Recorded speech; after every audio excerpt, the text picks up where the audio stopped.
What is up, everybody, and welcome back to Shooting the Shit Uncensored. It's Tuesday night. It's 9 o'clock. It's me, your host, the bald, the beard, the beautiful Piers Austin.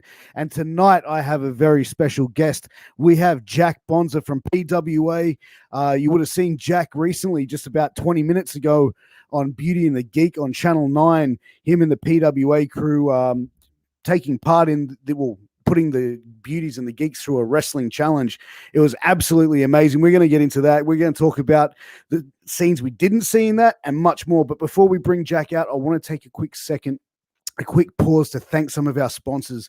And now first up is thewrestlinguniverse.com. Now, ladies and gentlemen, thewrestlinguniverse.com is your one-stop shop for all your pro wrestling merchandise. They have all kinds of WWE, TNA, UFC, WCW, ECW, and AEW action figures, past and present. They carry t-shirts, wrestling cards, autographed 8x10s, masks, belts, and much, much, much more.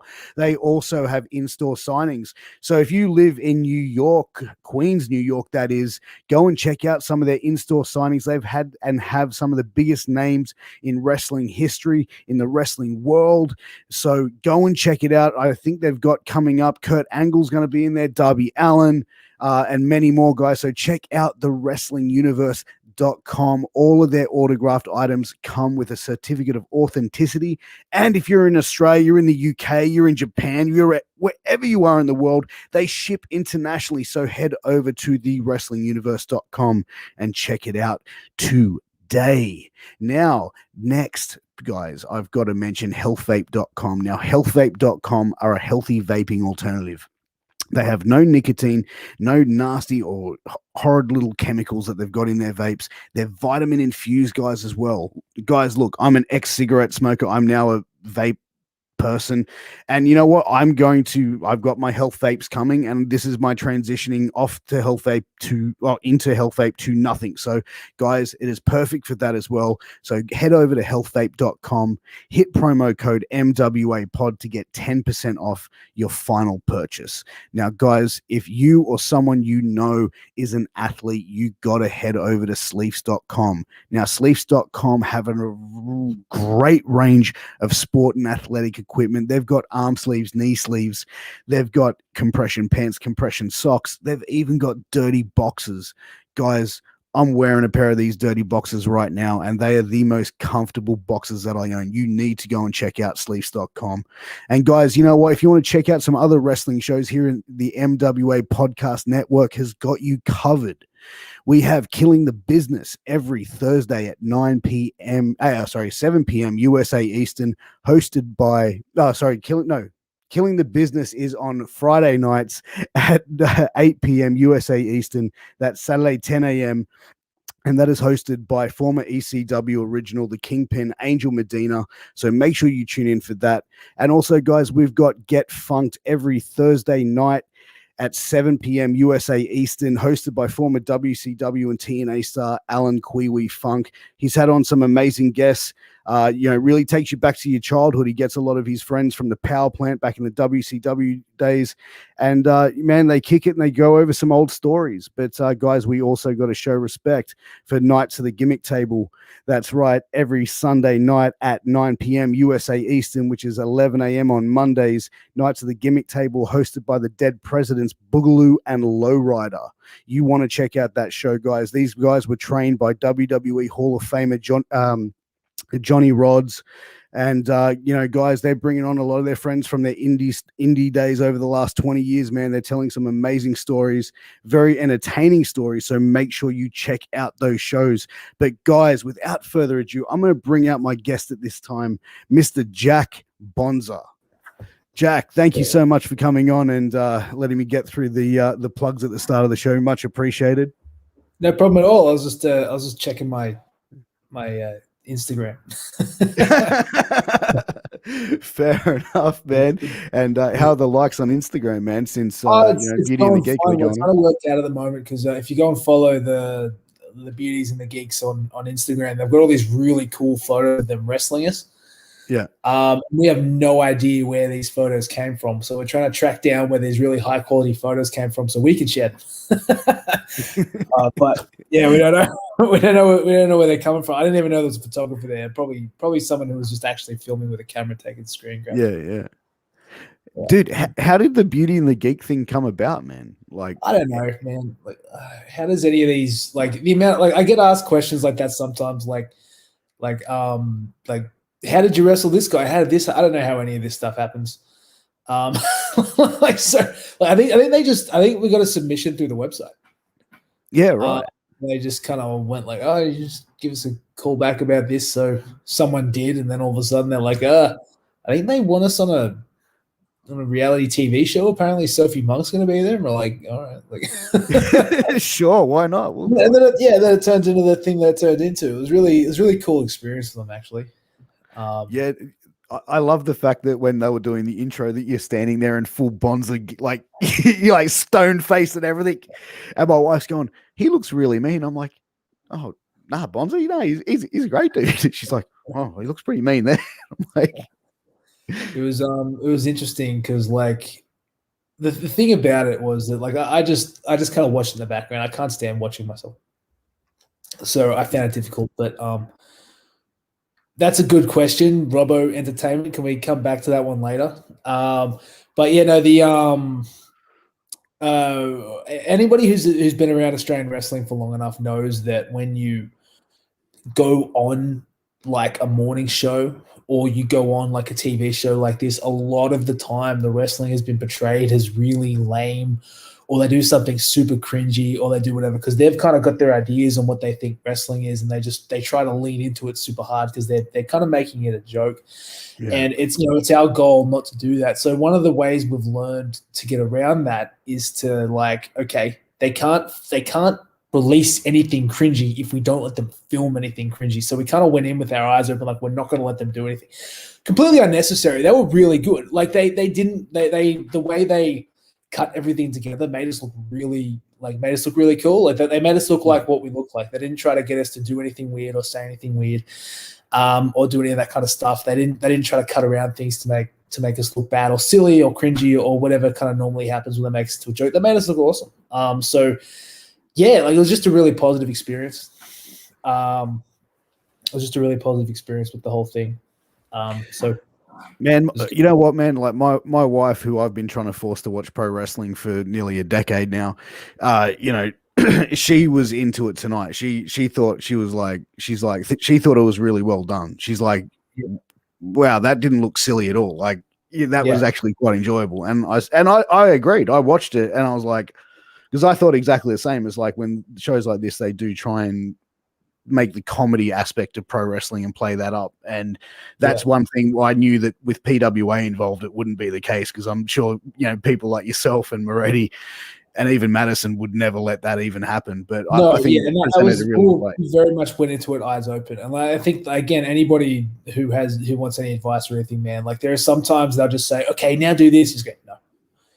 It's like, what do you like? If you refuse to let them do it, they're not going to be able to film it. But again, it just didn't happen that way. Like I think like we kind of talked to them ahead of time about our concerns, and they were just like, yeah, don't worry, but it's not going to be like that. We're trying to make this and we're trying to do this. I don't think it was in their interest to make us. It was never their intention to do that. So, and then of course you've got, Mick and Sam and Jess and Evie, some of just the very best actual wrestlers in there who look fantastic, and they looked great today.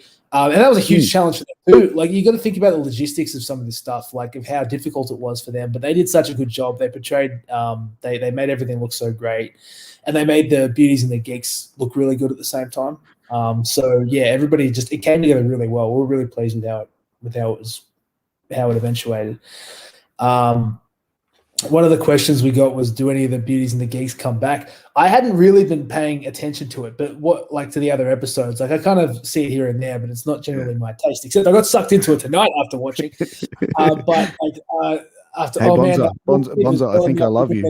He loved it for the first time. And I'm sitting there going, oh no, don't crush him. Come on. Like, I thought it was actually really See, I was on the other end. I was sitting there when he did it, and I looked at her, and my wife's like going, oh, and I'm like, finish him. Oh no. I was like, I mean, we met him too. Like, that was just really nice dude.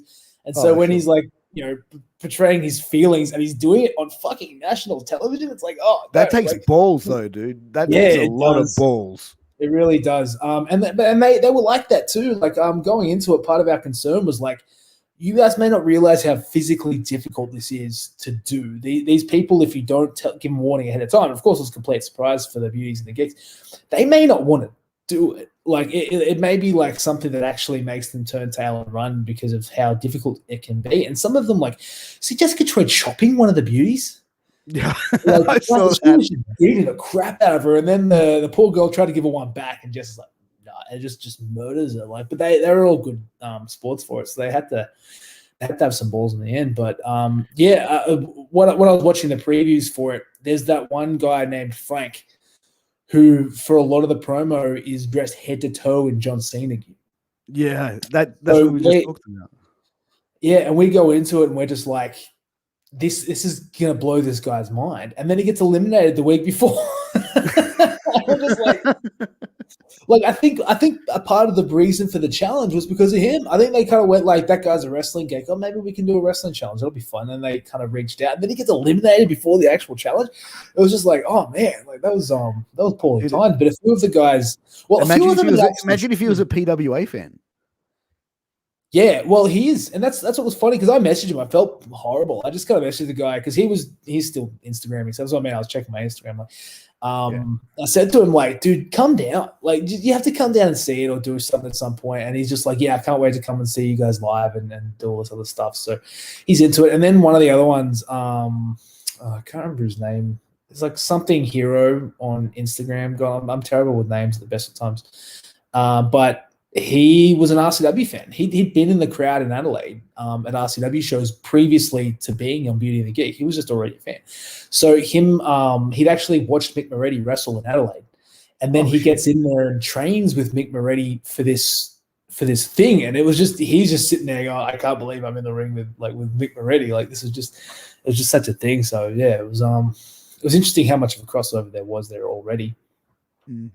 I love the fact when the guy yelled out to Mick Moretti, you have it. What I say, what is it like? Sorry for your mum for giving birth to an egghead of a son or something like that. And Moretti's face was, and the silence in the crowd. I was just like going, oh, and I'm sitting there in my head going, Moretti's gonna kill you. Like, it's just the look that he gave him was like incredible. I think that even that comedy spot there was done in a good taste of a way which would be done at a PWA show any day. That was a big part of what they were looking for. Is they were trying to get them to really. They were trying to say, like, yeah, listen, man, don't judge them on, their in-ring performance and stuff. And all that kind of thing. So, like, just try to get them to do their characters and do their different things. And that guy was trying really hard, but I'll tell you what they actually really cut out from a lot of the time is that, like, the section at the beginning where that young fella says something back to me about it. I crush him after that. And then another one of them says something, and like there was like a verbal exchange for like 3 or 4 sentences between me and a couple of the geeks where I eviscerate them. Verbally. I heard Moretti, and they kept getting smashed, and like Sophie Monk's sitting there just going like, and not in a way that was swearing or that was inappropriate, but they just weren't. They had no idea. And it's the same as anybody coming into a pro wrestling show who hasn't really been a fan of it before. They don't know who we are. They don't know what we do. Some geek standing beneath the ring trying to yell something at me, he had no chance. And it was the same with that guy trying to yell something at Mick. The guy tried it like 3 or 4 times, and Mick just belted him every time. Well, not physically, he just said something back. Like, he just destroyed him. But then they only show the one where he says something to Mick and there's a little reaction, and then they don't show Mick actually going back at it. I mean, that's just great too. Like, it made the guys look good, but like for those who are in the audience who might have seen it, it wasn't all the same. I heard someone who was in the audience told me that it was funny because the guy goes, when I'm done with you, Moretti, you're not going to be able to walk. And Moretti goes, that's funny. After I'm done with you, girl, she ain't going to be able to walk. Yeah, I'm like, I was like, I don't know what some of it made it, but they set us up a couple of times in ways that probably couldn't have made TV. I sat there, I was waiting for that one. I was like, oh, fuck, this is going to be good. Like one of the funny bits, and they cut it to was at the beginning. They do kind of like a cutaway, but they're still filming me and Sophie Monk in the ring. So Sophie kind of goes like, "All right, come on, circle with me, like we're gonna wrestle." I'm like, oh, "Okay." And she goes, "Talk trash to me." I'm like, "I really don't want to do that." She goes, "No, talk trash. Like I'm gonna kick your butt, Bonza. I'm gonna do this, this, and that. Come on, give something back to me." Okay, I don't know. Bardo was overrated, and then Oh it's shit! just like. So then you just buried her. Yeah, I mean, I don't know where the line is sometimes, but they wanted. She wanted me to talk trash. I don't know what she wanted me to say. But you know what? Like, I wanted to ask, like, as far as the training that you guys gave, the geeks and the beauties for this, because like some of those guys, like, I doubt it even work out. Like, how did they go? Like, as far as like, did you guys go in there and go, all right, you got to have cardio and push like cardio on them, or was it just like crash course? This is how you take a bump. This is how They you got do 15 minutes of training per couple. shit. It was like, and it was a thing like at the end where I give the little talk, and it's like I got to be nice to them. Where I say I didn't have high expectations, but this and that, but whatever. But when I said like they did a really great job, I meant it. For the actual minimal amount of practice and training and setup they got, they did really well, and they did a lot of cutting around the actual matches. But most of the matches were probably 2 minutes from start to finish, and even if they had cut virtually none of it, would have been fine. Like they actually like, I mean, they weren't going to be crisp and they weren't going to be fantastic. No, and I of think course. they did a really good job on TV of just showing the cool bits. But even just standing alone, for people who have literally had 15 minutes of training and not real athletic backgrounds, one of them had a stuntman background. And he was the one where I think he might have taken a slam or something because he could actually break fall already. Was that the guy that did the fall and crossed his legs? I'm not sure. Sorry, but yeah, there was one guy jumped down and could have been. Yeah, like there are a few of them like that, but they just kind of like they did shockingly, almost insultingly well. Like considering like how little practice they'd had to come in and actually be able to do the stuff that they did. And then there was one of them, I think her name is it Letitia? I think the lady's name might be Letitia or something along those lines. I think so. Yeah, I've only watched a little bit of the first episode. Yeah.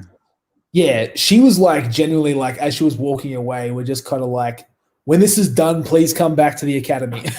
It was so good. You just watching it, just going like, oh no, you're about the most charismatic person I've ever met. You need to come back to wrestling. Like, so she was good. The other part of it though that I'll put out there is you understand like, so the way it happened is they had Mick and Jess train with two of them. And then they had Charlie Evans and Sam train with two of them. So they would get 15 minutes and the other two would sit down. Then the next couple would come in at 15 minutes. And it wasn't 15 minutes of training. It was 15 minutes of planning the match. So they didn't even really, like, as they were doing moves and things, they had to take them through, how about we do this? And then they had to show them how to do it. And that was the 15 minutes. But it was actually the whole thing was planning a match. So you have those two teams who, and I don't think they actually showed much of the training.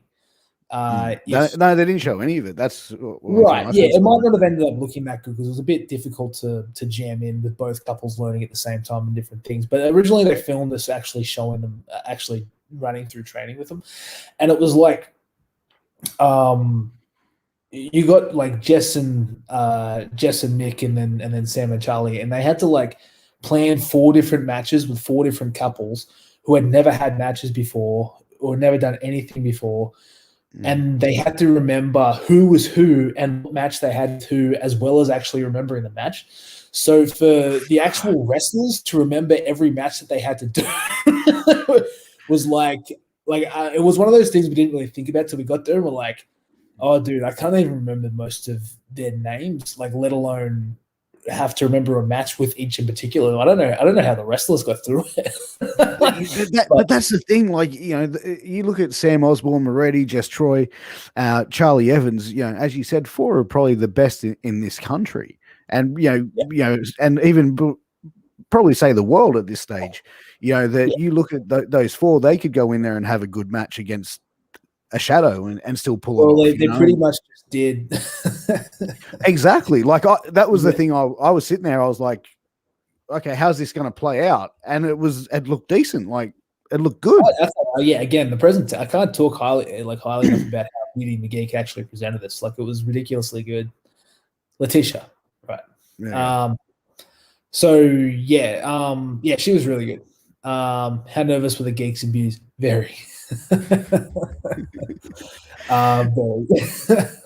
So, but yeah, they all did really well. But yeah, just having the matches they were able to have, considering how little practice the beauties and the geeks had. I think it was just a real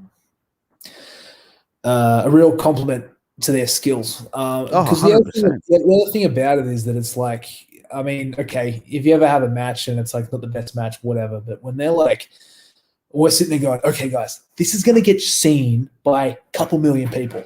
Go. Like, it was like, it might be one of the biggest exposure, like, it might be one of the biggest exposure PWA's ever had, really, like on national TV. Like, I don't know how many people actually watch Beauty and the Geek, but like, it was on prime time on Channel 9.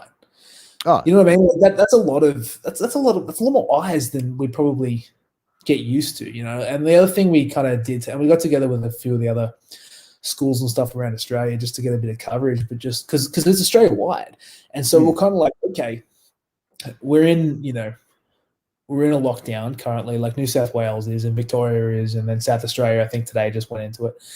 We're like, okay, we could try and sell wrestling tickets off this, but it's going to be Australia wide, not just in Sydney or whatever.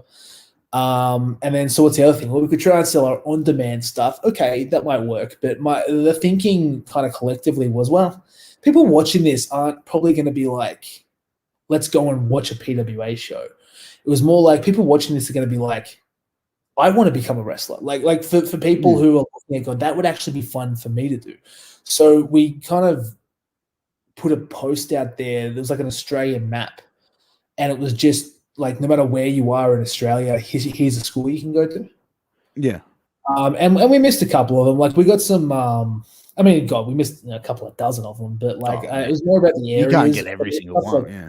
Well, no, but it was more like we got some messages about like, oh, here's Tasmania's school, and it was like, well, it's hard for us to vouch for them because none of us have ever been there.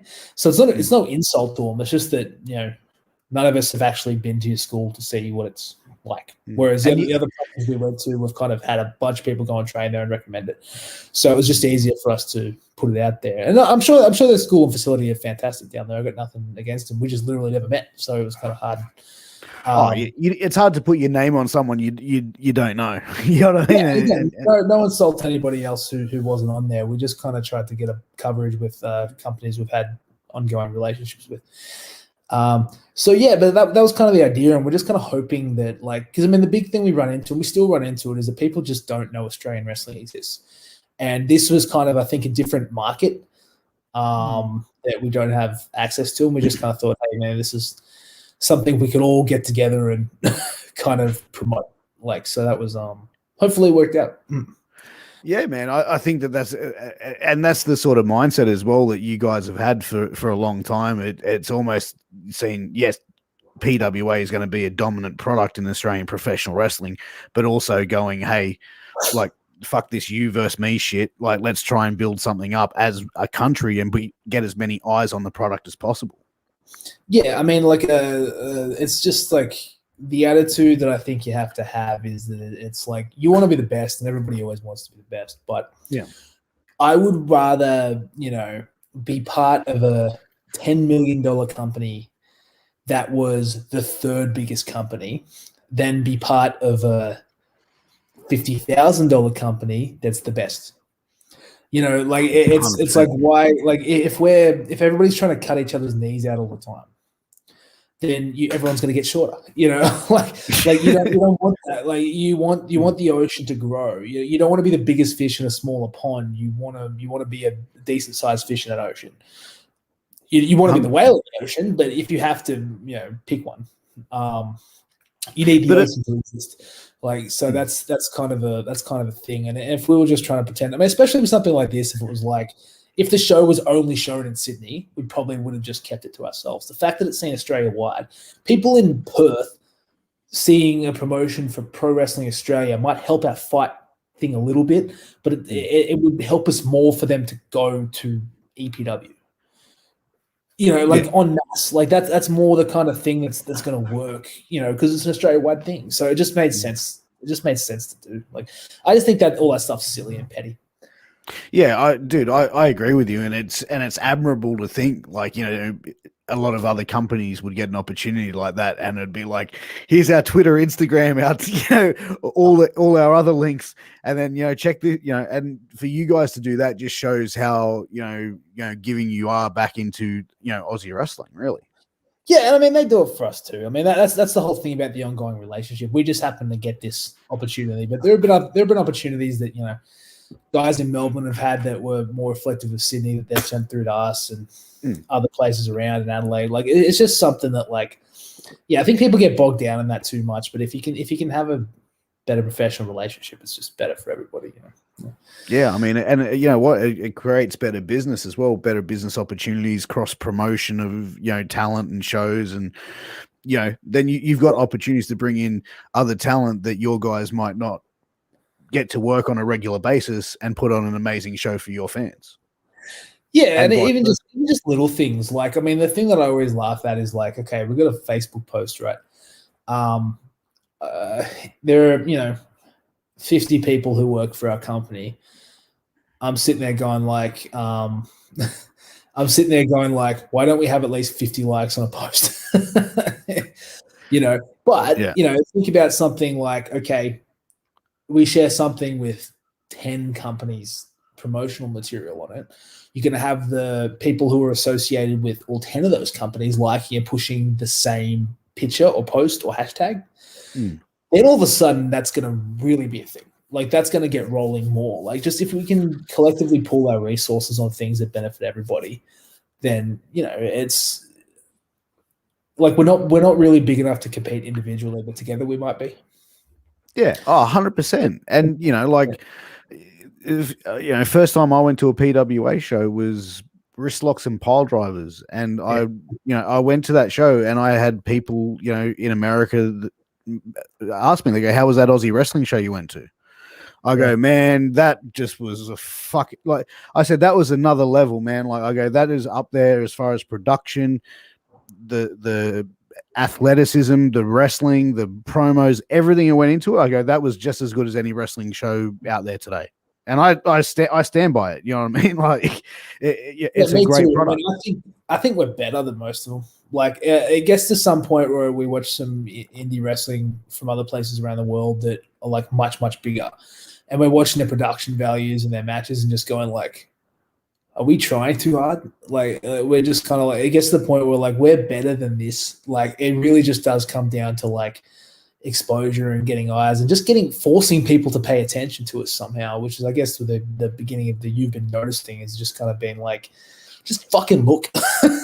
Like, it happens every time anything, everyone's so hesitant, like the West Tigers, like, and anything like that, like the Star Casino from years ago, like people from Factory or like any time, just we have anything that we kind of half on, they don't know, and then we just drag them and get them to actually like open their eyes and like Clockwork Orange style in front of this like wrestling show, and then just be like, just watch it. And they come back and be like, holy crap, that was actually really good. Yeah, I know. That's what we're trying to say. This is.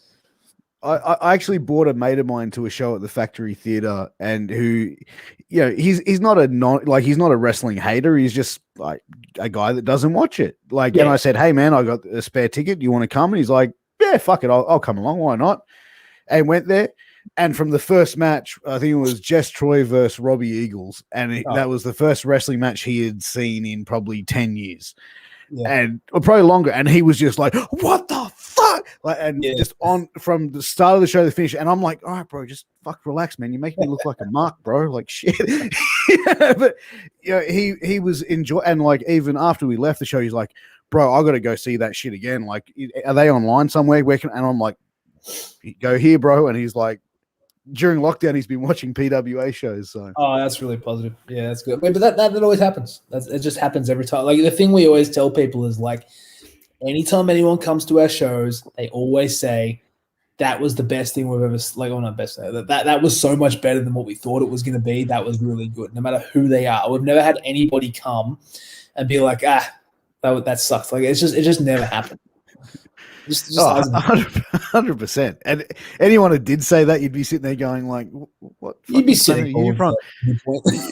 Yeah, it's like you just like, all right, go throw your haterade somewhere else, bro. Yeah, pretty much. But as far as like where you guys have come, like 12 months, 18 months now, really. The whole world's been sort of locked down, reopened, locked down again, and it's been a hell of a year, man. How has that impacted like PWA as a company?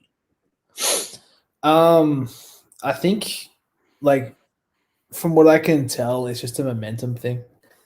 Like we start to like I'm trying to remember when it was locked down. So the original one, I think the main event was like Steph DeLanda versus Jessica Troy.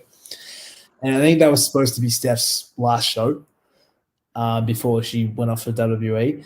And then we went into lockdown like the next month. So she got stuck here for another year or something. Like, I could be wrong on that, but I think that's what I'm pretty sure. Jesus. By the look of it, that's what kind of happened. And it's just like we're just kind of, you know what I mean? Like something like Steph DeLanda being in the main event of a PWA show, and then like a month later popping up at the Performance Center. Like that's something you can that's something you can step off. Like her having that success, we can point back to that and go, now look here. Like there's just things like that. Like the Moretti Wahlberg feud, like that ended up being so extended. Like stuff like the Velocities had their tag team belts physically stolen by MK Plus Ultra and just didn't get them back for like 14 months because it was just the middle of an angle that the lockdown went into. It's just stuff like that. It just killed the momentum of everything. I mean, what did we had just before that? Really, it was like the Liger show. Like, oh no, am I going to be?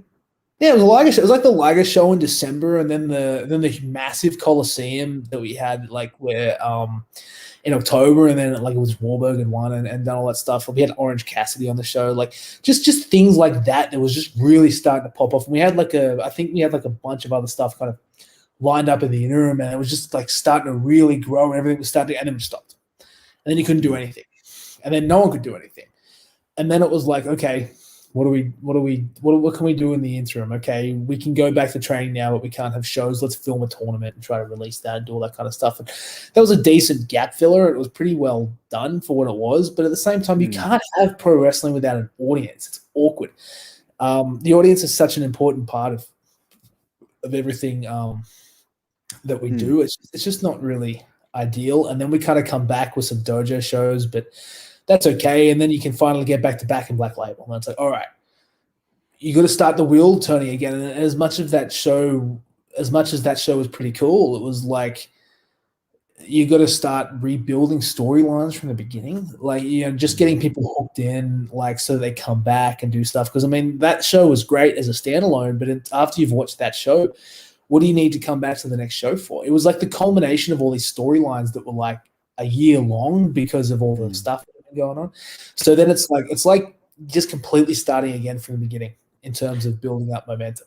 And then, but in a way, it paid off for I think the feud in the match with Ugg versus Tough Stuff Ricky South. Mate, that was one of the best blow-off matches to a fucking angle, to a feud that you could see. Like, that was amazing. They were all really good. The ladder match with the Velocities and MK Plus Ultra. Insane. Dude, you know what? Like I said, I watched that, and that was a couple, I think one of the final spots where Paris came off, and I was sitting on the opposite side, and all I've seen is him falling head first from like, I'm just sitting there. I was like going, holy shit, like this.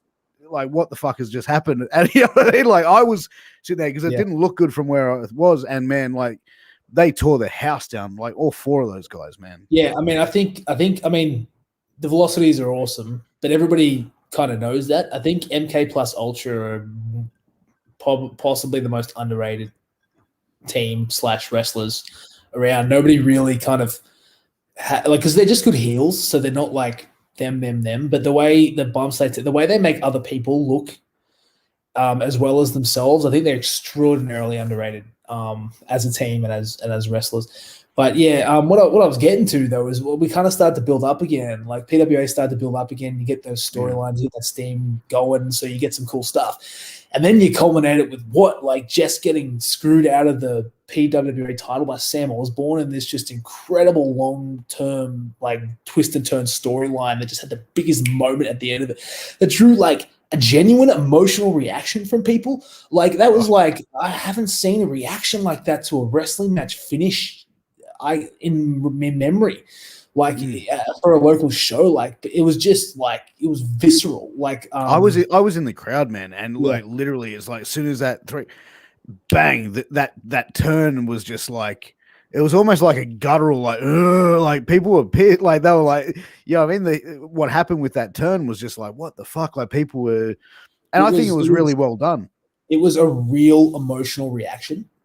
And in pro wrestling, to get people to really feel a certain way about something like that, it just would have set up Osborne. Like I mean, everybody in the ring did such a good job with it, and all the way they planned it, and all the way they put it together was just brilliant. And it was just everybody involved in that angle did so well to get it to that point and then pull it off perfectly. And then we shut down.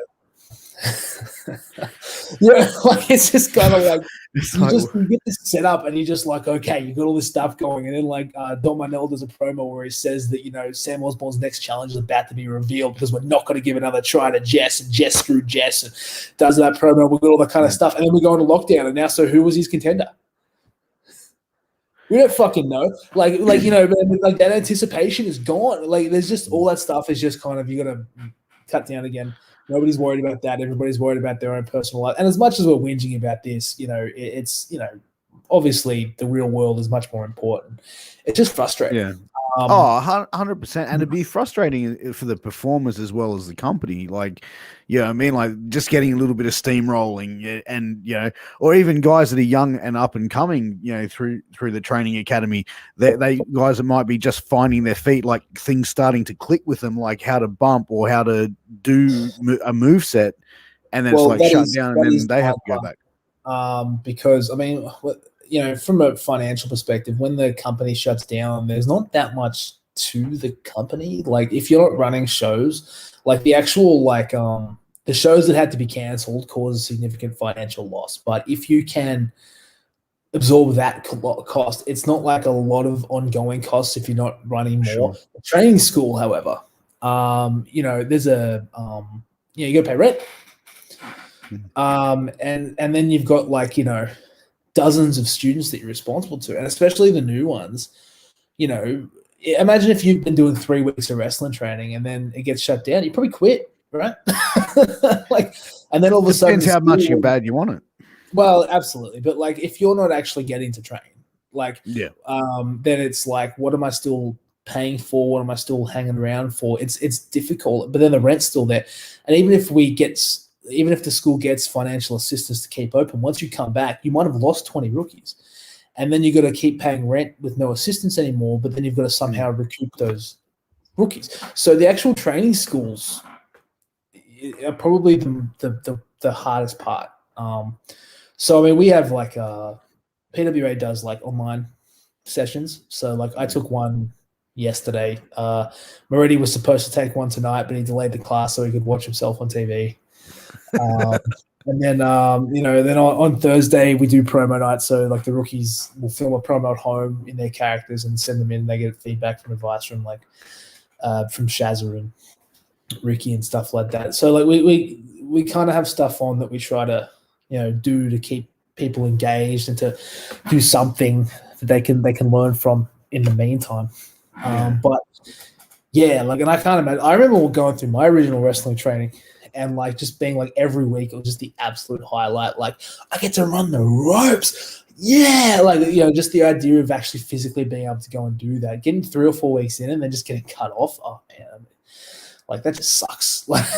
Yeah, that'd be a rough pill to swallow, man. But as far as the online, training, are you getting a majority of your guys tuning in for it? Yeah, actually, it's crazy how many of them have stuck on. They're a really good group.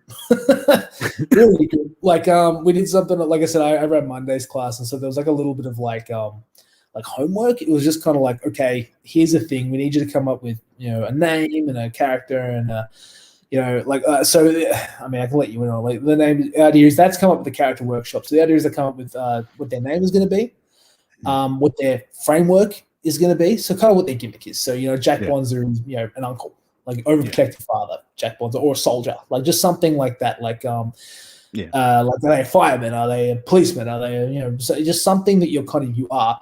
So that's your framework.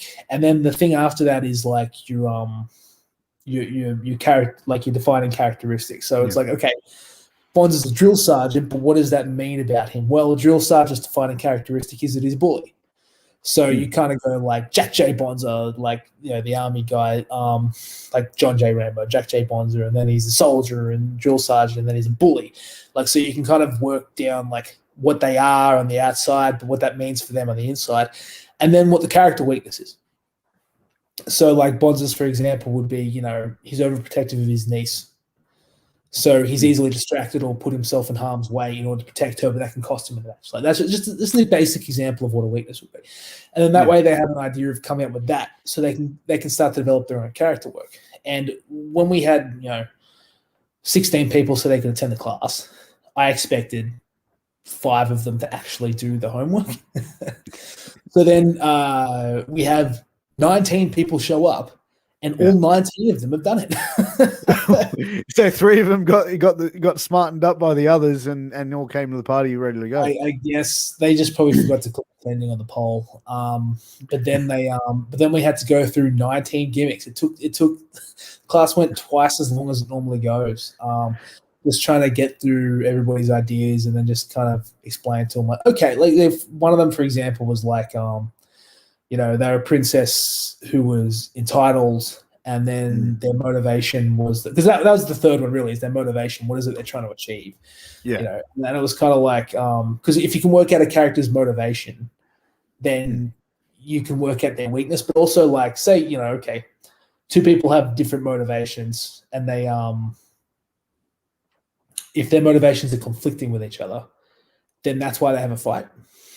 Like, if that makes sense. Like, if you have a clearly defined motivation, like SMS wants to make PWA Black Label safe for kids. That's their motivation. Yeah. Which means that anybody doing anything that's not safe for kids, they can come into conflict with. So that's why if you can work out the character's motivation, besides I just want to win the title, because that should be everybody's motivation. Like, you have to have like an individual one as well if you want to have a really good character, I think. And so, like, this character, she's a princess, and her thing is that she's, entitled, but then also she wants to prove that she can do it on her own. And it's kind of like, okay, well, being entitled and wanting to prove yourself are actually kind of conflicting. So you need to change one of those for the character. So that was kind of like us going through with everybody to help them out. But yeah, they all did really well. But that's the thing. I think anyone who gets into wrestling training who was like, all right, I'm going to start wrestling training, like they're all going to say, oh yeah, I just want to come in here, learn the fundamentals. But the mark in the back of their brain is sitting there going, what gimmick are you going to have, brother? Like, I think any wrestling fan, even before people who go and start training to be wrestlers, have always thought up what gimmick they would have. You know what I mean? Yeah, for sure. And then they have to have it beaten out of them. Because most of them are trash, and not everybody can be The Rock and Stone Cold Steve Austin. You can't possibly know what your gimmick is going to be before you start wrestling training. There's no 100%. Way. And it's fun to fantasize and have ideas and things like that. But then sometimes they're just not going to work out. Like, it's just not who you're. Like, I remember one guy early on was the Cerebral franchise, and he just basically wanted to do Triple H's gimmick. And didn't understand why he couldn't do that. Like, not the Cerebral Assassin, the Cerebral franchise. Like, it's like he's franchised it out, and I'm like the Australian chapter. And it's like, or he's trying to sort of go cross between Triple H and Shane Douglas. Maybe that's what it was. Yeah, something like that. But it was just like, it's like, yeah, mate, you can't have that one. Sorry. Like, there's just stuff like that. Yeah, but then sometimes I've seen one indie promotion. I don't know where it's from, but a bunch of guys came out to the ring, and it was like Bullet Click, and I'm like, "Oh, get the fuck out!" Like, that's Australia wide, I think. Those guys around.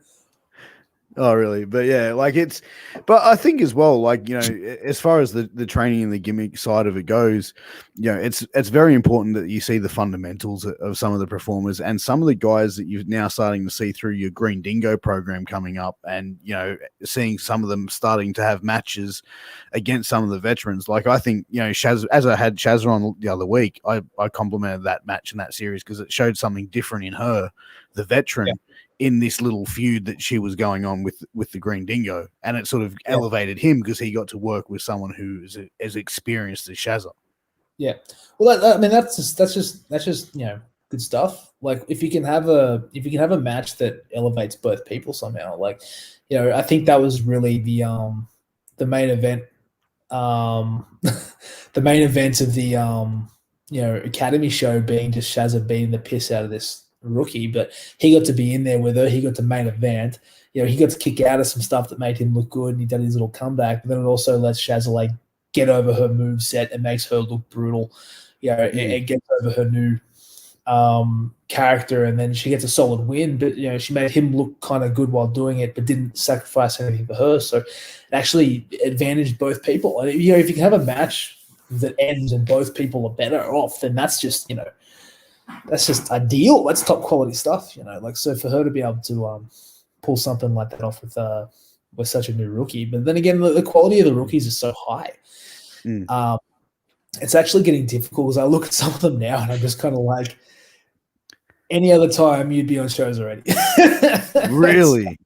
Yeah, of course, because it's like the quality of actual wrestling is so good that it's just like, yeah, you are definitely good enough. It's just that there are only so many spots on the card, and you're not as good as the other 40 people here. Like, yeah, of course, you know, but like, it's just they're just so good. I mean, you think about it this way: like, Sherry Stevens was a great dingo. Yeah. Look how good she is now. Like, it's insane, and not just like the wrestling, which it is too, but her character stuff. It's just crazy how good it is. It doesn't hurt that she's, you know, good mates with Nick Ray, who's like a professional camera guy. But like, yeah, like, it's just I had her on and I complimented how, like, I was surprised that she hadn't had any sort of acting experience, because I think her comedic timing is brilliant. Yeah. And honestly, when I go to PWA shows, she's one of my favorites just because of like she understands her spot on the card and she understands her role really, and she does her role really, really well. And she even said, she goes, it's a lot like her, just very awkward at times, you know? Well, yeah. The thing about Sherry Stevens' character is, it's like what we talked about when you know, have to come up with a character weakness. And that's one of the main things that people struggle with when they come up with their own wrestling characters. Like, what's your weakness? And it's like, I don't have a weakness. Like it's why good try. It's why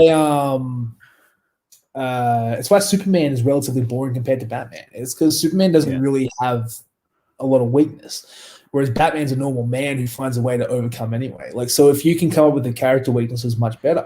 Sherry's weakness is that she's clumsy. Like, she's an absolute klutz. Like, stuff like her just kind of walking to the ring with a thing and then just falling like head first into a thing and going, oh, no, I'm okay. It's so endearing.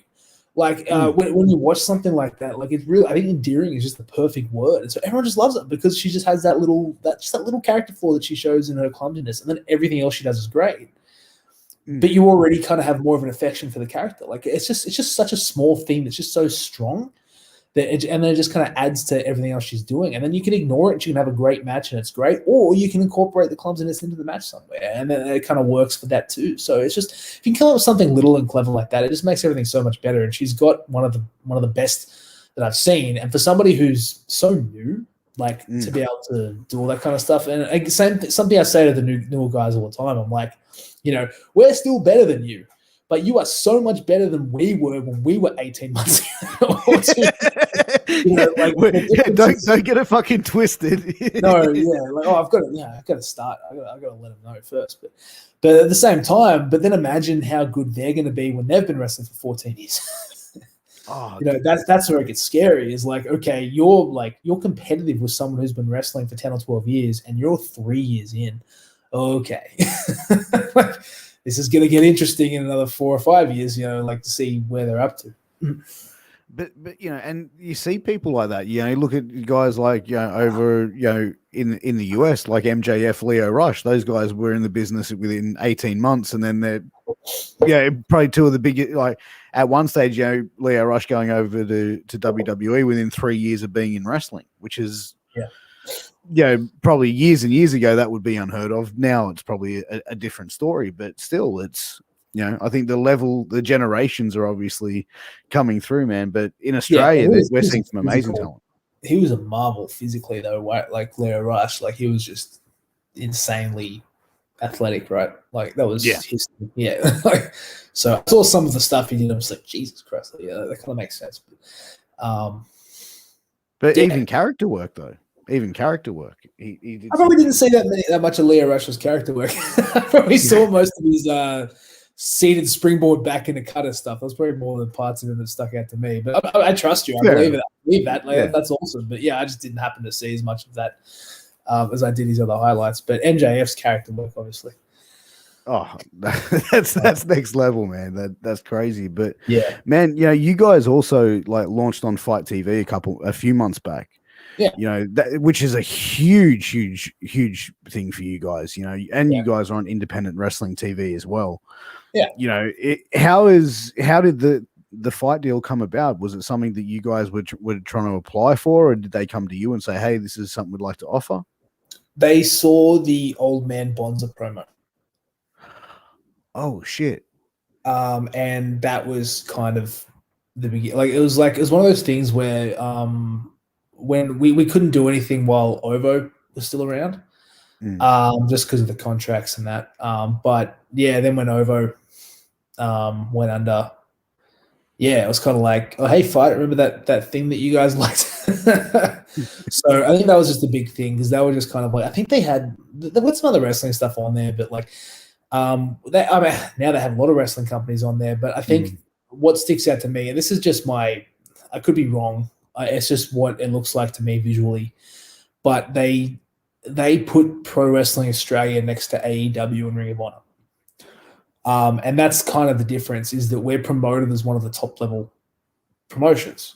Like, I'm not sure what's happened since MTW have dropped in and stuff too, but that's probably the major thing, is that we're actually like put up front. And the reason why we're put up front is because of the production values and nothing else.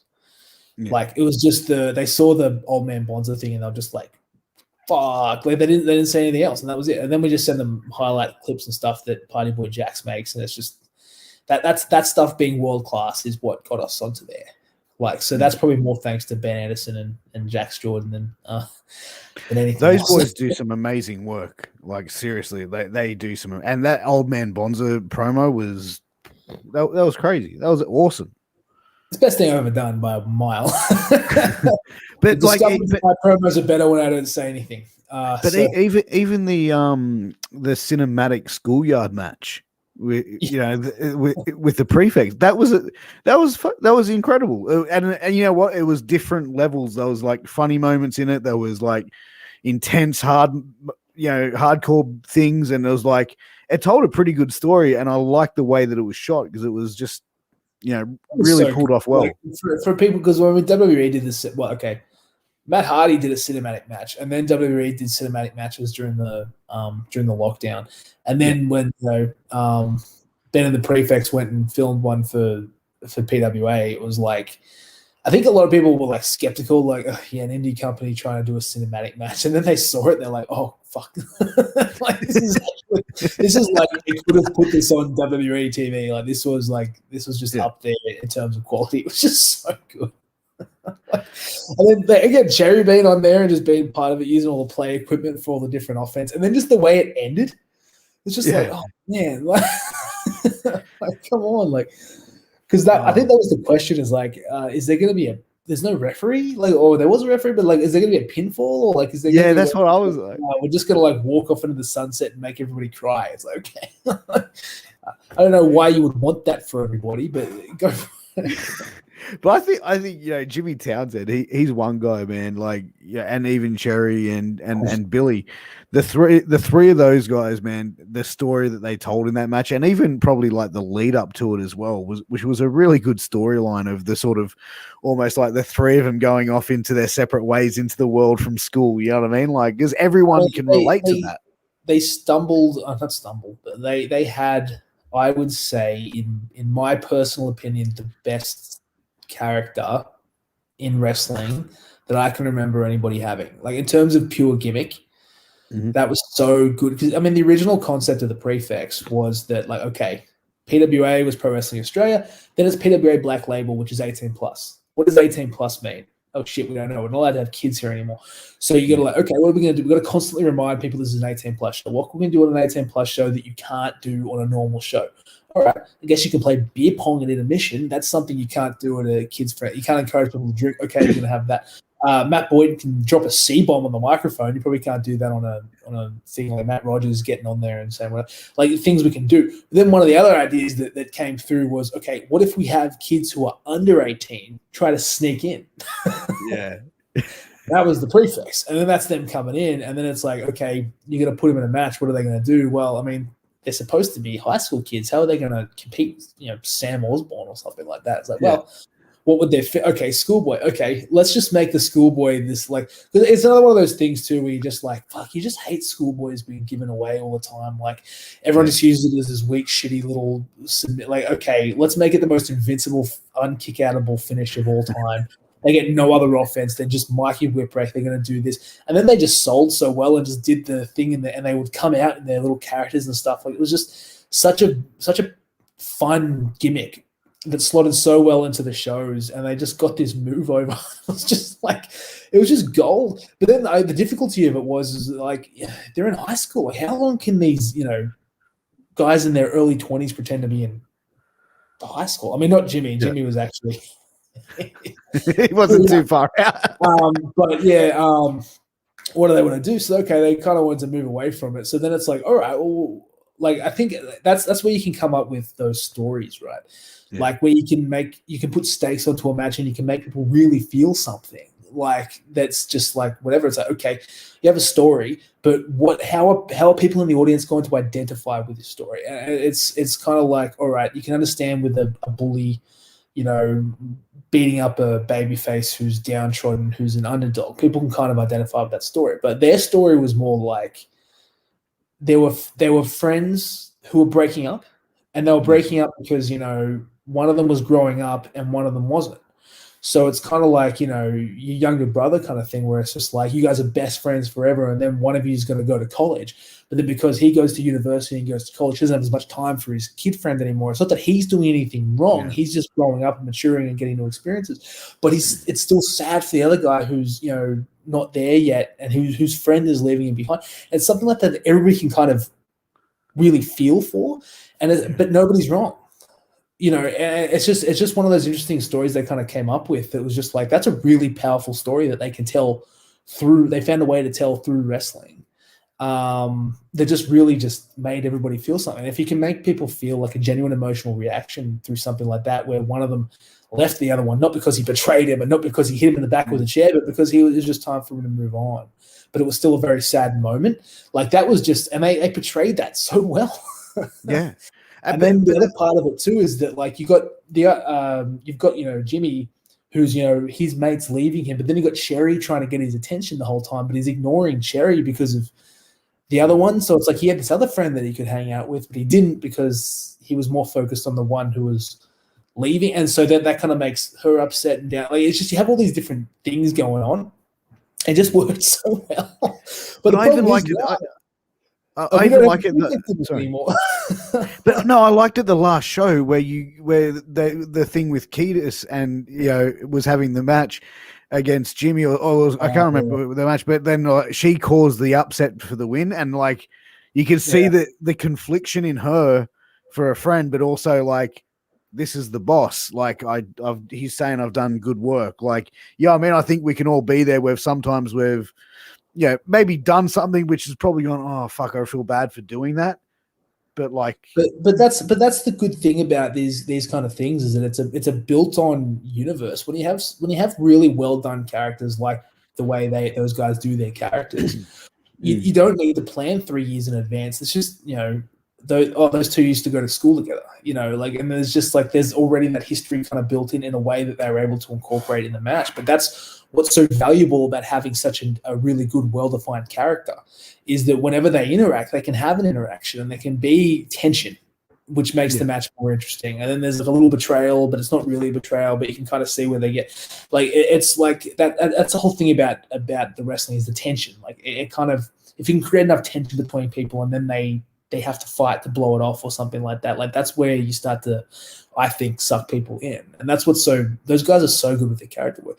And we talk about like another like underrated guy. The problem with Jimmy Townsend was that he just got beat up and then hit a schoolboy for so long. If you actually watch him wrestle, he's a freak. He's good. He's very good. He's really good. And so the more he actually gets to explore that, now that he actually is allowed to get offense in matches, I think the more he's going to blow up. He just needs to find his next really good character. Like what he's doing now is good, but yeah, I think it's not quite the prefect level. I don't think. I think as well the timing to end the prefects was done well. Like it was, the fans were still into them, but I think it was like it was good. It was a good time because it's like you can't sort of have that gimmick forever. Like it, no. You know what I mean? Like you have to sort of evolve from that. And I think that now, like you can see Jimmy. And like I said, I don't know the backstage workings of your character work or anything like that, but it's almost like you're seeing Jimmy now transition into something else. Like the character that he's in now is almost like a transitional character to the next, if that makes sense.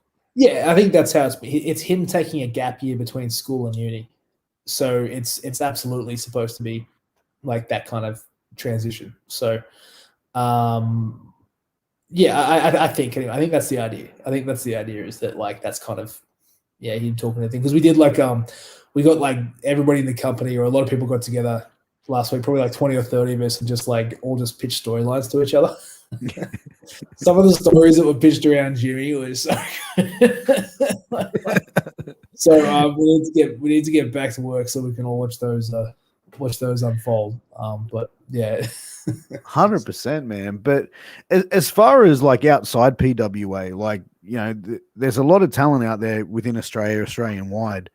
Who would be like a couple of names that you'd like to sort of see make their way down to PWA, and whether it be train with you guys or work shows with you guys? I don't really know. Like it's kind of like there aren't that many barriers anymore. Like a lot of them are there and have been there. Like Gavin McGavin's been over a bunch of times. He's a fantastic technical wrestler. Same with Slater, like Damian Slater and that. And David Storm's been across a bunch of times. And we have more of the EPW rookies come across and do different things like that. And there are a couple of other good ones over there, like Julian Ward. Stuff's doing really well. And then you just get like, I just feel like it's kind of a hard question, because it's like, sure, there's so much talent out there, it's hard to sort of. Well, not even that. They've already kind of filtered through at some point. And it's not that there's not going to be more. It's just that it's not like, oh man, I'm dying on this dream match, because most of them have been here. Like it's like, and if they haven't been here, it's because they're pretty new. Like, so it's like, I just don't feel like there are that many people who haven't or couldn't, that haven't been on my radar. And there are guys who haven't yet, but I just feel like, yeah, they'll be here soon. Like they'll be here eventually. Like there'll be something going on. Like, I don't know, I'm trying to think like someone who like hasn't been there. Like, I don't know, like we had, you saw, if you watch Beauty the Geek, you saw AJ Istri in the audience of I saw that. Because it was filmed before the show where he wrestled Sam Osborne. And like AJ Istri is fucking amazing. He's been at PWA at least like 3 or 4 times though. Like how do we name that? Rat Daddy was in the Rumble. Like and then I wrestled him a little while before that. You got Tommy Knight wrestled Mick Moretti at PWA. Like, I'm just trying to think, like, it's just like, I'm sure there are going to be people who are going to be like, what about this guy? And I'm like, oh yeah, that guy's great. There are tons of great guys out there, but it's just like they all seem to come Timing. through at some point. Like they all make their way to New South Wales or Sydney at some point, because we try to welcome everybody and get everybody to school and get everybody a spot on the card. If they're gonna come through and be there anyway. So like, it's not that there aren't guys out there who are really good. It's just that I don't think that there's a barrier that exists. Like, sure. I just feel like if they're going to be really good and they're going to work hard and they're going to do all the stuff, then they've either been there or they'll be there soon or eventually. Like there's nothing that I'm like, oh, we can't get this person, but we would really like to make that happen. If that kind of makes sense. Like, I don't know. No, I completely get you. I completely get you. And there's a lot of talent out there as well, and there's talent coming up, and I think there's always going to be, talent coming up in those ranks as well. So I mean, I think the future's female, honestly. Like when you look at a lot of the stuff that's coming through there, like the first person who actually came to mind when I thought that is, I'm like, Delta. Like like the like that was one. I'm like, oh, but of course she'll get there eventually. And same with like Lily Blaze, as well as someone who comes highly recommended. And I can't remember if Edith Knight has been to PWA or if she was just at Nui Pro. But like just people like that, like that are coming through. But I don't know. I just don't feel like there's someone who just like, we need to try and get that person, because I'm just like, they'll probably be here next week somehow. Like it's just we tend to get everybody. Though I will say one thing. After the post went out about the different schools, and we got stuff from the Tasmanians. And I'm kind of like, I'd be keen to see what's in Tasmania. Like, we've just never been there. Like, I don't know. I've just never really. I guess I think they might be relatively new. They've had some good talent come out of there. Charlie Rose. It's Charlie Rose from there. Okay, I've seen. Yeah, Charlie Rose is out of there. Yeah, like I had her on a couple of months back. I think it was back in June, a month ago, and just her matches are amazing. She's doing great stuff, and she's out of Tassie as well. Cool. Okay, I didn't know that's where they were from. I mean, just stuff like that is kind of like, it's an interesting world. It feels to me like the world is smaller than it used to be. Yeah, it's just not that hard to access so much anymore until we all get locked down because of COVID, and then we can't go more than 10 kilometers away from our homes. Then it gets real small. So I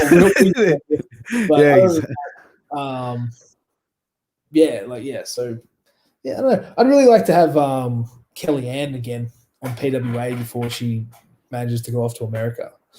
Like that might be one. Just because she hasn't been there for a few years. And things going well, she's going to leave us forever soon. So, like that. She's amazing. She's an amazing talent. And one of the things I wanted to ask you as well, speaking of amazing talents, is Kingsley. The teamwork of you guys that put out there and everything you guys do is absolutely brilliant. Like, you guys work so well together as a duo. That I was actually quite like, my buddy was at the show when you tapped out. Bad Bitch Nation, baby. There you go. I'll give you a hint for anybody watching. There's a Jack Bonza version that's on Wrestler merch that nobody's discovered yet. Go and check it out, guys, at Wrestler merch. It's only on wrestlermerch.com. We haven't mentioned it anywhere yet, but I just wanted to see if anybody would pick up. I think I've sold like 2 of them or something. My buddy was at the show, the one I was talking about earlier, and like he enjoyed that match. Like he was just going, like, he saw Kingsley come out and then you come out, and then he's just sitting there. He's like, all right, bro, no fucking way. He's like, there's no way I'm gonna sit here and watch that dude beat the shit out of that chick. I'm like, it's pro wrestling, right? Like they're not, and he's like, no, and he's like, there's no, this is like, and he sat down, and at the end of it, he goes, I said, just sit down, and he watched it. He was like, that was fucking brilliant. He's like, he goes, that was like, fuck, I can't believe how good that was. How hard of a story is it to portray when you're wrestling someone that is so much smaller than you, like Kingsley, who is an amazing talent. But as far as putting that match together for someone like you, because, I think she did the flip pile driver thing on you as well, which, looked incredible. But like, how is it working for you being someone who's a fair bit bigger than her in that situation? I love it. And the reasoning behind that, and it was the same with anytime we actually tag, is that like you can't do a normal match structure. Like I think where people might struggle a little bit with those kinds of things is they still think that you need to do the same match structure that you get taught for every match that you have, like shine, heat, fire, like falsies. It's like, no, that's not going to work because that's for people who are roughly the same size. You need to do something different. And then so like if you can invent like a different match structure, same even when Kingsley and I tagged against MK plus Ultra, that was not a normal match structure. Yeah, bad bitch nation. Oh, he's found my shirt. There you go. Thanks, Carl. Yeah, and but it's like you can't do a normal match structure. You have to come up with something different, and so that I find that really fun because I think as a pro wrestler, one of the things you really strive for is to be different to everybody else. And it's like you have to be different, but it still has to be good. Like you can't just be different for the sake of different. You have to be good, but different in such a way that's still, high quality. And it's hard to be different. But a tag team where, like, I think the reason why our team works so well is because we might be the first male-female gimmick in wrestling that's based on. I'm trying to think of the right way, like a non-sexual affection. Yeah, like it's familial. Like it's we're literally family. Like it's like she's my niece. It's not like most of pro wrestling, which has portrayed women as being sex objects and stuff like that. Like there's like this genuine like relationship there that has nothing to do with that. Like it's a daddy-daughter gimmick. Like I'm the uncle, but it's realistically an overprotective father with a bratty daughter who's got his her dad or uncle wrapped around her little finger, just does whatever she wants, and she just gets to act like a brat. But I'm overprotective about and just the way that can kind of go back and forth, and it's hard when we're like wrestling a team because it's like, is a team going to beat up on her for 5 minutes and then she's going to tag me in because that kind of. That's a bit it doesn't quite work that well. But then are they going to beat me up while she stands on the apron and then she comes in and beats up two people at the same time? It's hard. So you have to like come up with totally fresh match structures. But because the match structures aren't the normal thing, but we can still find a way to make them make sense, we stand out from everybody else on the card because our matches are so much different, as well as the gimmick being so much different to the way most things are portrayed. It's like it just comes across really strong, and it was a complete fluke. Like none of this was ever planned. Like where it really came from was that like when I was just doing the army gimmick, I would have a flag bearer. I'd have people come out and wave the flag. If you actually go back through old footage and photos, I had Jimmy Townsend wave my flag. I had Carter Deems wave my flag on the New Japan show where I wrestled Yuji Nagata. Like I had just whoever was standing around, I would just say, you want to put on a Jack Bonza shirt and one of the bandanas and come out, wave the flag and just stand there. Because it was just rookies. I was just getting anybody to do it. But then when Kingsley kind of started training, she said something to me about really enjoying the gimmick. I go, oh, cool, you're gonna be the flag bearer on the next one? She's like, yeah, that'd be really cool. And the reason why I was into it was because she's so little that by comparison, she makes me look like a monster. So like the whole idea was that she would come out first waving the flag, then I would come out like this much taller than her and this much bigger, as I would look so much more physically intimidating just by comparison. And so when I'm like, and then, but also like the amount of effort she put into it, it's the same as anything, like she dressed up like she was part of the gimmick. I mean, she's like a 2-month in rookie, which again goes to tons of like, you talk about the phenomenal talent, yada, yada, yada. I think the concept of talent is an insult. Kingsley works really hard. Like when she puts she will write scripts and do shot by shot things for Ben Anderson when she's going to film a promo. She really puts a lot of work and effort into making sure that her stuff is great, and her stuff is the best. Yeah, and that's kind of the point. And that even from that young, like she'd only been there for 5 or 6 weeks, she got in her head. She got, I feel like, an opportunity to be on the show. She made the absolute most of that opportunity. And so, like, I had Sylvia once. That's right. Yeah, and I came out with his fan. But yeah, it's just like that's what she does, and that's why she's kind of put all the effort and stuff into. Oh god, I'm losing track when people have these little comments. But yeah, but the reason why the gimmick took off is because she came out and did that. But then it was like she started to get really overdoing it. And then it was like, okay, there seems to be something here. But then the other part of it was we're sitting there going like, okay, we don't want people yelling out something, gross, like insinuating inappropriate, like something like that. So we're like, okay, why don't we say we're actually related? Like, why don't we say we're family? Like, why don't we tell people? Like, why don't we let people know you're my niece? And then it was Uncle Jack, and that way there was just no question that that's what it was. Because it's not. Because if anybody knows me and Kingsley's relationship in real life, it's like she really is like my little, like she's like my little sister or little niece or something. Like that really is how it is. But then one time she debuted at PWA. And she we're at the show and she's like, is the flag here? I'm like, no, the flag. I think she made someone go back to the training academy and get the Red Nation flag and bring it because she insisted that I walk out in front of her and wave it for her. Because the idea that we kind of joked about is like, oh, wouldn't it be funny when you debut if I wave the flag for you?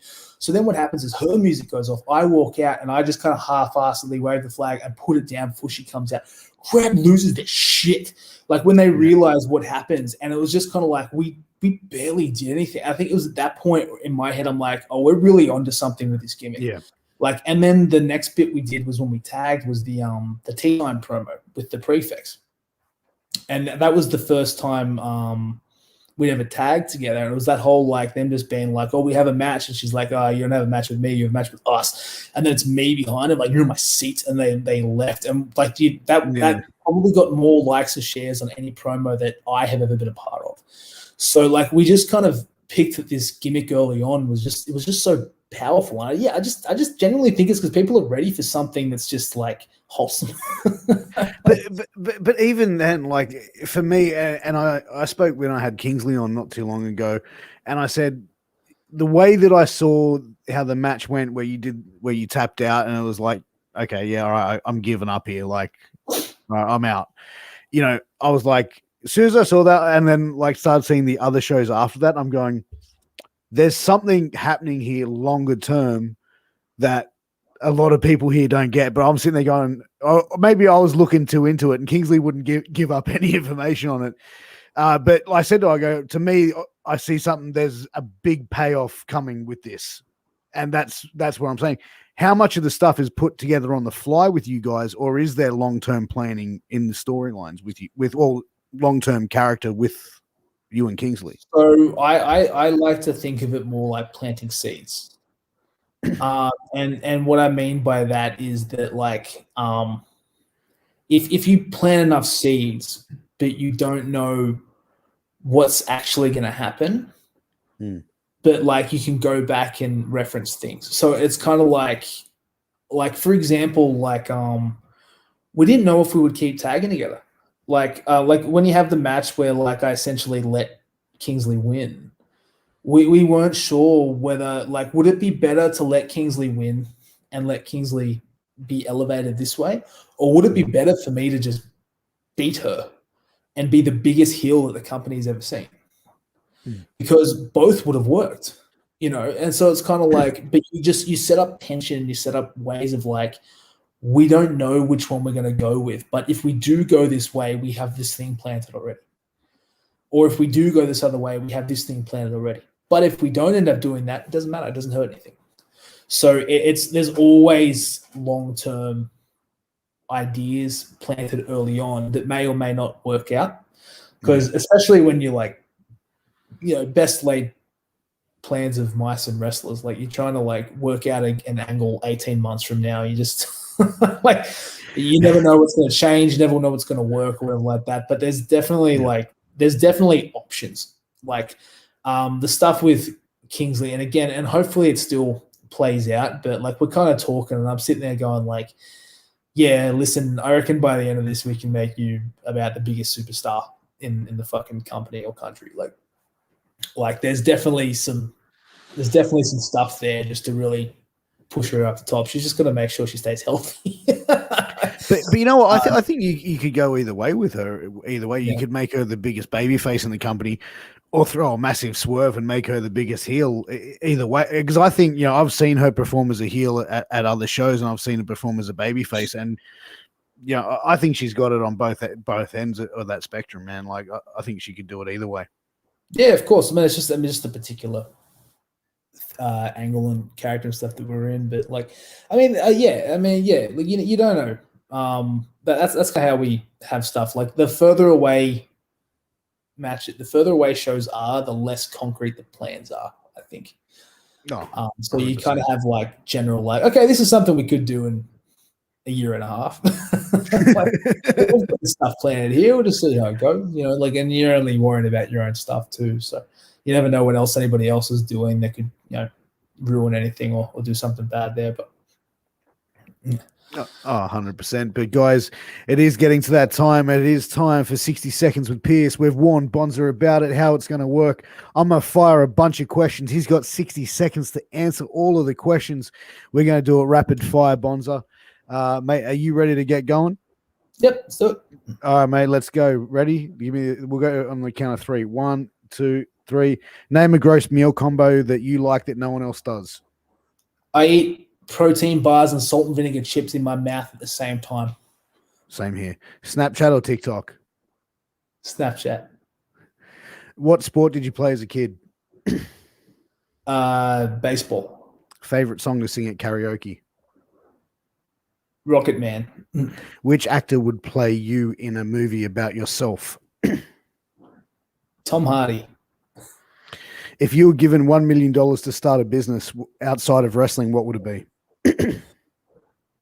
Emu Farm. You have 24 hours to spend $2 million. How do you spend it? Pro wrestling business.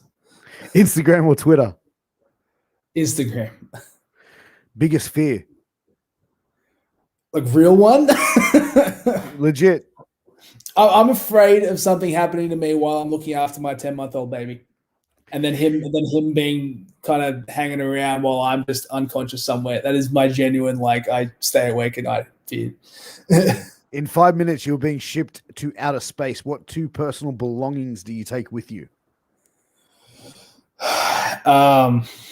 Shit, my Nintendo Switch and my copy of Breath of the Wild.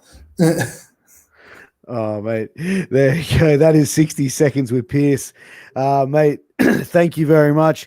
And as we start to wrap this up, Bonza, thank you for coming on Shooting the Shit Uncensored again. It's always a pleasure. And you and anyone else from PWA are always welcome on Shooting the Shit anytime. But man, I didn't rant on too long about random things. No, not at all, brother. But tell me, where can everyone find you on social media? Because I know that you've got Twitter now, which you didn't have before. Yeah, Bonza Jack on Twitter, and then Jack Bonza on Instagram. That's probably about it. I'm probably most active on Instagram. There you go. And also check out Jack Bonza at Wrestler Merch as well. Go over there, buy some merch from Jack. And also all the PWA guys, I believe most of them, if not all of them, are on Wrestler Merch. But guys, huge shout out to our sponsors, the Wrestling Universe. Go and check them out. They've got everything from your wrestling needs for merchandise, t-shirts, action figures, signed 8x10s, wrestling belts, you name it, they've got it. Also check out sleeps.com, the #1 athletic online store that you can find with all of your athletic needs. Use promo code MWA pod for a 10% discount on your final purchase. And also check out healthvape.com, that healthy vaping alternative. Also use promo code MWA pod on checkout for your 10% discount. But guys, make sure you check out the rest of the lineup of shows we got coming up this week. We got Get Funked with Kiwi coming up on Thursday in the US, on Friday morning here in Australia. So make sure you check out that. And then Killing the Business on Saturday morning here in Australia. And then on Monday, Nights of the Gimmick Table. And as always, Shooting the Shit Uncensored is going to be coming to you whenever I want to bring it to you, which is usually multiple times a week, guys. So thank you for tuning in. Jack, thank you again for coming on. It's always a pleasure. And thanks, likewise, man. And guys, we'll catch you all soon. Take care. Peace.